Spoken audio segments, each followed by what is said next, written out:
Hi, my name is Grace McNeil.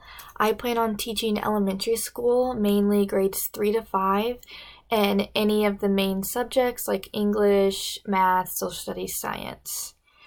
Um, the best ways I think I can use technology in my future classrooms, I think one of the best ways is Flipgrid.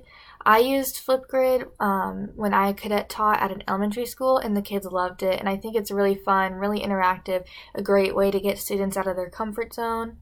Another technology I think is good is Seesaw. We also used Seesaw in the cadet class that I taught for, and I loved it. The kids loved it. It was a great way to interact with not only the students, but the families, and the students can interact with each other as well. My favorite two projects that we have done, the first one would be the Twitter chat. I loved the Twitter chat. I thought it was so fun to participate in. I really liked going back through and recapping, and I got to select what I thought were the most important ones. So I think it's really cool that I got introduced to that. That's something I didn't know about, and that's something I'll definitely be working on in the future. Another one of my favorite things that we did was the S'more newsletter.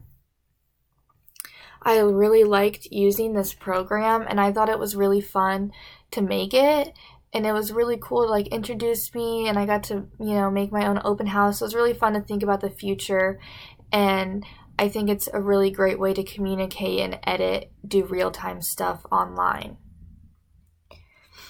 The favorite technology that we used in this class, my favorite was Adobe Spark. Also something I've never used before. I thought it was really easy. Very simple to make videos. I could make really informational, strong videos for my students, and I really liked using that technology, and it's something that I will definitely be using in the future. And then my professional development growth chart. So I think I grew a lot of it got bigger. I switched a lot of them to more advanced now after everything that I've learned.